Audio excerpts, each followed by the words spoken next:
ಗುರುಪೀಠದಲ್ಲಿ ಇರುವಂಥವರ ಮೇಲೆ ಗೌರವ ಜಾಸ್ತಿ ಇದ್ದೇ ಇರುತ್ತೆ. ಅದರಲ್ಲೂ ವಿಶೇಷವಾಗಿ ರಾಜಕಾರಣಿಗಳು ಹೆಚ್ಚು ಗೌರವವನ್ನು ಕೊಡ್ತಾ ಇರ್ತಾರೆ. ಆದರೆ ಪಂಚಮಸಾಲಿ ಗುರುಪೀಠದ ಜಗದ್ಗುರುಗಳ ವಿಚಾರದಲ್ಲಿ ಈಗ ಪಂಚಮಸಾಲಿ ಸಮುದಾಯದ ನಾಯಕರುಗಳೇ ಒಂದಿಷ್ಟು ಆಕ್ರೋಶವನ್ನು ವ್ಯಕ್ತಪಡಿಸ್ತಿದ್ದಾರೆ. ಯಾಕೆ ಹಾಗಾದರೆ? ಇಲ್ಲಿ ಸ್ವಾಮೀಜಿಯವರ ಪೀಠಕ್ಕೆ ಕುತ್ತು ಬಂದಿದೆ. ವಿಶೇಷವಾಗಿ ಜಯಮೃತ್ಯುಂಜಯ ಸ್ವಾಮೀಜಿ ಪಂಚಮಸಾಲಿ ಪೀಠಕ್ಕೆ ಕುತ್ತು ಬಂತ ಅನ್ನುವಂತಹ ಪ್ರಶ್ನೆ ಇದ್ದಿದೆ. ಇದಕ್ಕೆ ಕಾರಣ ಹೇಗೆ ಯತ್ನಾಳರು ಉಚ್ಚಾಟನೆ ಆದರು, ಯತ್ನಾಳರು ಉಚ್ಚಾಟನೆ ನಂತರ ಅವರ ಬೆಂಬಲಕ್ಕೆ ಸ್ವಾಮೀಜಿ ನಿಂತರು, ಇವೆಲ್ಲವನ್ನು ಕೂಡ ಕರ್ನಾಟಕದವರು ನೋಡಿದ್ದಾರೆ, ಕನ್ನಡಿಗರು ನೋಡಿದ್ದಾರೆ. ಬಸನಗೌಡ ಪಾಟೀಲ್ ಯತ್ನಾಳ್ ಬೆನ್ನಿಗೆ ನಿಂತ ಸ್ವಾಮೀಜಿ ವಿರುದ್ಧ ಈಗ ಸಮರವನ್ನು ಸಾರಲಾಗಿದೆ. ಜಯಮೃತ್ಯುಂಜಯ ಸ್ವಾಮೀಜಿಯನ್ನು ಪೀಠದಿಂದ ಕೆಳಗಿಳಿಸಬೇಕು ಅನ್ನುವಂಥ ತೀರ್ಮಾನಕ್ಕೆ ಅದೇ ಸಮುದಾಯದ ಜನ ಬಂದಿದ್ದಾರೆ.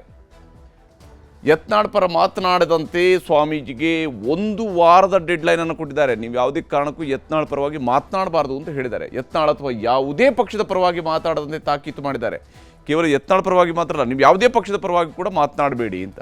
ವಾರದೊಳಗೆ ಯತ್ನಾಳ್ ಪರ ಏನಾದರೂ ಮಾತಾಡಿದರೆ ಪೀಠದಿಂದ ಕೆಳಗಿಳಿಸ್ತೀವಿ ಅನ್ನುವಂಥ ಎಚ್ಚರಿಕೆಯನ್ನು ಕೊಟ್ಟಿದ್ದಾರೆ. ಯಾಕಂದರೆ ಇದು ಟ್ರಸ್ಟ್ಗಳಲ್ಲಿ ಪೀಠಾಧ್ಯಕ್ಷರು ಅಧ್ಯಕ್ಷರಾಗಿರ್ತಾರೆ. ಹಾಗಾಗಿ ಅವರ ಅಧ್ಯಕ್ಷ ಸ್ಥಾನದಿಂದ ಅವರನ್ನು ಕೆಳಗಿಳಿಸ್ತೀವಿ ಅನ್ನುವಂತಹ ನಿಟ್ಟಿನಲ್ಲಿ ಮಾತಾಡಿದ್ದಾರೆ.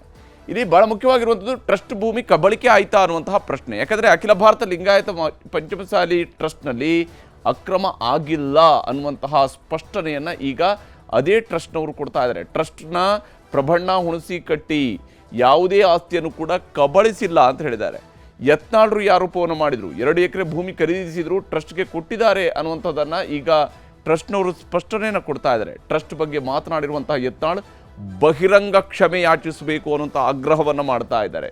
ಮೀಸಲಾತಿ ಹೋರಾಟ ವಾಪಸ್ ಪಡೆಯಲು 10 ಕೋಟಿ ರೂಪಾಯಿಗಳ ಆಮಿಷವನ್ನು ಒಡ್ಡಿಲ್ಲ ಅನ್ನುವಂಥ ಸ್ಪಷ್ಟನೆಯನ್ನು ಇದೇ ಸಂದರ್ಭದಲ್ಲಿ ನೀಡಿದ್ದಾರೆ. ಅಷ್ಟೇ ಅಲ್ಲದೆ ಯಾರು ಹಿಂದೆ ಈ ವಿಚಾರಕ್ಕೆ ಸಂಬಂಧಪಟ್ಟಂತೆ ಒಂದು ಆಣೆಯ ಸವಾಲೆಸೆದಿದ್ದಾರೆ ಲಿಂಬಿಕಾಯಿಯವರು. ಸಿದ್ಧಾರೂಢ ಮಠ ಅಥವಾ ಸಿದ್ದೇಶ್ವರ ಮಠದಲ್ಲಿ ಯತ್ನಾಳ್ ಬಂದು ಆಣೆ ಮಾಡಲಿ ಅಂತೇಳಿ ಮೋಹನ್ ಲಿಂಬಿಕಾಯಿಯವರು ಕೂಡ ಸವಾಲೆಸೆದಿದ್ದಾರೆ. ಸ್ವಾಮೀಜಿಗಳು ಯತ್ನಾಳ್ ಪರ ನಿಂತು ಸಮಾಜದ ಹಿತಾಸಕ್ತಿಯ ವಿರುದ್ಧ ಇದ್ದಾರೆ ಅನ್ನುವಂಥ ಆಕ್ರೋಶ ಇಲ್ಲಿ ವ್ಯಕ್ತವಾಗ್ತಾ ಇದೆ. ಸ್ವಾಮೀಜಿ ವಾರದೊಳಗೆ ತಮ್ಮ ನಡವಳಿಕೆಯನ್ನು ತಿದ್ದಿಕೊಳ್ಬೇಕು ಅನ್ನುವಂತಹ ಡೆಡ್ಲೈನನ್ನು ನೀಡಲಾಗಿದೆ. ಅಷ್ಟೇ ಅಲ್ಲದೆ ಒಂದು ವೇಳೆ ತೆಗೆಯೋ ಹಕ್ಕು ಕೂಡ ಟ್ರಸ್ಟ್ಗಿದೆ, ಆ ಹಂತದವರೆಗೂ ಕೂಡ ನಾವು ಹೋಗಬಾರ್ದು ಅಂತ ಹೇಳಿದ್ದಾರೆ. ಅಂದರೆ ಈಗಲೂ ಕೂಡ ಗೌರವದಿಂದ ಹೇಳ್ತಾ ಇದ್ವಿ, ಆ ಹಂತದವರೆಗೂ ಹೋಗೋದು ಬೇಡ, ತೆಗೆಯುವ ಹಕ್ಕು ಟ್ರಸ್ಟ್ಗಿದೆ ಅನ್ನೋಂಥದ್ದು ನೆನಪಿಸಿದ್ದಾರೆ. ಇದರ ನಡುವೆ ವಿಜಯಾನಂದ ಕಾಶ್ಯಪ್ರವರು ಇವರು ಕೂಡ ಸ್ವಾಮೀಜಿ ವಿರುದ್ಧ ಆಕ್ರೋಶವನ್ನು ವ್ಯಕ್ತಪಡಿಸಿದ್ದಾರೆ. ಮೋಹನ್ ಲಿಂಬಿಕೆ ಅವರು ಏನು ಹೇಳಿದ್ದಾರೆ ಅಂತ ನಿಮಗೆ ತೋರಿಸ್ತೀನಿ. ಸ್ವಾಮೀಜಿಗಳಿಗೆ ಸಮಾಜ ಸಂಘಟನೆ ಮಾಡೋ ಜವಾಬ್ದಾರಿ ಕೊಟ್ಟಾಗ ಅವ್ರನ್ನ ಪ್ರತಿನಿತ್ಯ ನಮ್ಗೆ ಕೇಳಿ ಹೋಗ್ಬೇಕು, ನಮ್ಮ ಮಾಡಬೇಕು ಅಂತ ಅನ್ನೋದಿಲ್ಲ. ಅವ್ರವ್ರ ಕೆಲಸ ಅವ್ರಿಗಿರುತ್ತೆ. ಇವರು ಸಮಾಜದ ಹಿತಾಸಕ್ತಿಗೆ ವ್ಯತಿರಿಕ್ತವಾಗಿ ನಡೆದಾಗ ಅನಿವಾರ್ಯವಾಗಿ ನಾವು ಸಾರ್ವಜನಿಕವಾಗಿ ಬರಬೇಕಾಯ್ತು ಮತ್ತು ಅವರಿಗೆ ಅವ್ರ ಮೇಲೆ ಕ್ರಮ ಕೈಗೊಳ್ಳೋ ಬಗ್ಗೆ ಚಿಂತನೆ ಮಾಡಬೇಕಾಯ್ತು. ವೈಯಕ್ತಿಕ ಅಭಿಪ್ರಾಯ ಅಲ್ಲ, ವೈಯಕ್ತಿಕ ಅಲ್ಲ, ಒಬ್ಬ ಜಗದ್ಗುರುಗಳಾಗಿ ಕೊಟ್ಟಿರುವಂಥ ಹೇಳಿಕೆ ಅದು, ವೈಯಕ್ತಿಕ ಅಲ್ಲ. ಸಮಾಜದ ಜಗದ್ಗುರುಗಳಾಗಿ ಕೊಟ್ಟಿರುವ ಹೇಳಿಕೆ ಅದು ತಪ್ಪು. ಎಲ್ಲರನ್ನು ಪ್ರತಿನಿಧಿಸುವಂಥ ಈ ಸಂಸ್ಥೆ ಇದು. ಇದರ ನಡುವೆ ಕಾಶಪ್ಪನವರು ಭಾಳ ತೀವ್ರ ಪದಗಳಿಂದಲೇ ಬಳಕೆ ಮಾಡಿದ್ದಾರೆ. ಯಾವ ರೀತಿಯಾಗಿ ಕೆಂಡಕಾರಿದ್ದಾರೆ ಅಂತ ಹೇಳಿದ್ರೆ, ಜಯಮೃತ್ಯುಂಜಯ ಸ್ವಾಮೀಜಿ ವಿರುದ್ಧ ವಿಜಯಾನಂದ ಕಾಶಪ್ಪನವರು ಕಿಡಿಕಾರ್ತಾ ಇದ್ದಾರೆ. ಇದೇ ಸ್ವಾಮೀಜಿಯವರ ಜೊತೆಗೆ ಇವರು ಪಾದಯಾತ್ರೆಯನ್ನು ಕೂಡ ಮಾಡಿದರು. ಸ್ವಾಮೀಜಿಗೆ ಖಾದಿ ಬೇಡವಾಗಿದೆ, ಖಾದಿ ಬೇಕಾಗಿದೆ ಅಂತೇಳಿ ನೇರಾನೇರವಾದಂತಹ ಮಾತುಗಳನ್ನು ಈಗ ಎಸೆಯೋದಕ್ಕೆ ಶುರು ಮಾಡಿದರೆ, ಯತ್ನಾಳ್ ಜೊತೆ ಸೇರಿಕೊಂಡು ಲೋಕಸಭೆ ಚುನಾವಣೆಗೆ ನಿಲ್ಲುವಂತಹ ಪ್ಲಾನನ್ನು ಸ್ವಾಮೀಜಿ ಮಾಡ್ಕೊಂಡಿದ್ದಾರಂತೆ. ಇದು ಕಾಶಪ್ಪನವರವರ ಆರೋಪ. ಯತ್ನಾಳ್ ಸ್ವಯಂ ಘೋಷಿತ ನಾಯಕ, ಗುರುಗಳು ಕೂಡ ಅದೇ ರೀತಿ ಆಗ್ತಾ ಇದ್ದಾರೆ, ಸ್ವಯಂ ಘೋಷಿತ ಗುರು ಆಗೋದಕ್ಕೆ ಕಡೆಗೆ ಹೊರಟಿದ್ದಾರೆ ಅಂತೇಳಿ.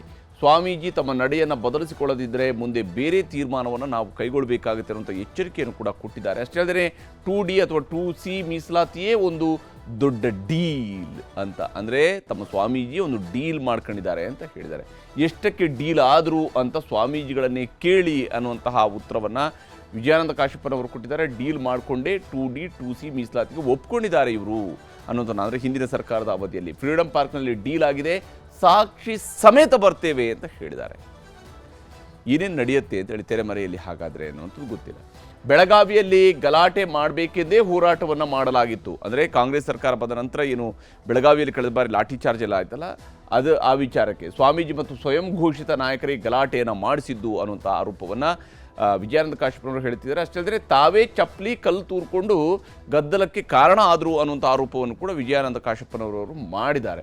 ಹೀಗೆ ನೇರಾನೇರವಾದಂಥ ಸಮರ. ಯಾವ ಸಮುದಾಯ ಸರ್ಕಾರವನ್ನು ತುದಿಗಾಲಲ್ಲಿ ನಿಲ್ಲಿಸುವಂಥ ರೀತಿಯಲ್ಲಿ ಮೀಸಲಾತಿ ಹೋರಾಟ ನಡೆಸ್ತೋ ಈಗ ಅದೇ ಸಮುದಾಯದ ನಡುವೆನೇ ಅದೇ ನಾಯಕರುಗಳ ನಡುವೆನೇ ಭಿನ್ನಮತ ಏರ್ಪಟ್ಟಿದೆ. ವಿಜಯೇಂದ್ರ ಕಾಶ್ಯಪ್ನವರ ಮಾತನ್ನು ನಿಮಗೆ ತೋರಿಸ್ತೀನಿ. ಬರೋ ದಿನಗಳಲ್ಲಿ ನನಗನ್ಸುತ್ತೆ ಬಸವನಗೌಡರು ಸೇರಿ ಅವರು ಲೋಕಸಭಾ ಕೂಡ ನಿಲ್ಲೋದಕ್ಕೆ ಪ್ರಯತ್ನ ಕೂಡ ನಡೆಸಿದ್ದಾರೆ. ಏನು ಸ್ವಾಮಿಗಳು ಅವರಿಗೆ ಕಾವಿ ಬೇಡಾಗೈತಿ, ಖಾದಿ ಬೇಕಾಗೈತಿ. ಈಗ ಯಾಕಂದ್ರೆ ಬಸವನಗೌಡರ ಜೊತೆ ಸೇರಿದ ಮೇಲೆ ಅವ್ರಿಗೆ ಖಾದಿ ಬೇಕಾಗೈತಿ.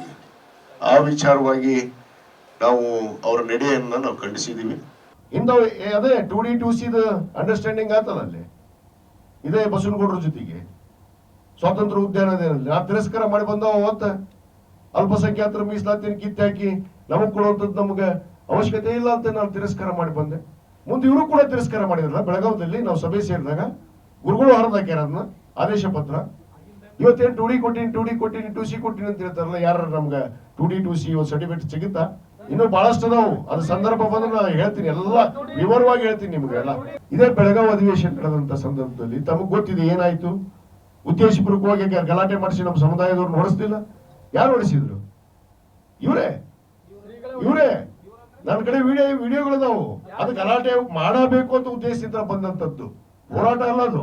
ಅವ್ರು ಹೇಳ್ತಾರ್ರಿ ನನ್ನ ಕಡೆ ಅದಾವು, ಇವ್ರ ಕಡೆ ವಿಡಿಯೋ ಅದಾವು. ಕೋರ್ಟಿಗೆ ಹೋದ್ರಲ್ಲ, ಮತ್ತೆ ಏನಾಯ್ತು ಇವ್ರಿಗೆ? ಕೋರ್ಟಿಗೆ ಹೋದ್ರು, ಕೋರ್ಟಿಂದ ಪರ್ಮಿಷನ್ ತಗೊಂಡ್ ಬಂದ್ರು. ಏನೇನು ಮಾಡಿಲ್ಲ. ಚಪ್ಪಲ್ ತೂರ್ಕೊಂಡು ತಾವೇ ಅದಕ್ಕೆ ಬಡಿಸ್ಕೊಂಡು ಚಪ್ಪಲ್ ತೂರಿದ್ರು ಅಂತ ಹೇಳಿದ್ರು. ಕಲ್ ತೂರ್ಕೊಂಡು ಹೀಗೆ ಯಾರು ಒಗ್ಗಟ್ಟಿನಿಂದ ಕೂಡಿ ಮೀಸಲಾತಿ ಹೋರಾಟವನ್ನು ನಡೆಸ್ತಾ ಇದ್ರು, ಈಗ ಅವರ ನಡುವಿನ ಭಿನ್ನಮತ ಶುರುವಾಗಿದೆ. ಇದಕ್ಕೆ ಬಹಳ ಮುಖ್ಯ ಕಾರಣ ಆಗಿರುವಂಥದ್ದು ಯತ್ನಾಳ್ರು ಅನ್ನೋಂಥದ್ದನ್ನು ಕೂಡ ನಾವಿಲ್ಲಿ ಗಮನಿಸಬೇಕು. ಯತ್ನಾಳ್ರು BJPಯಿಂದ ಉಚ್ಚಾಟನೆ ಆಗಿರುವಂಥದ್ದು ಮಾತ್ರ ಅಲ್ಲ, ಈಗ ಸಮುದಾಯದ ನಡುವೆಯೂ ಕೂಡ ಒಂದಿಷ್ಟು ಬಿಕ್ಕಟ್ಟಿಗೆ ಕಾರಣ ಆಗ್ತಿದ್ದಾರಾ ಅನ್ನೋಂಥ ಅನುಮಾನವೂ ಕೂಡ ಶುರುವಾಗಿದೆ.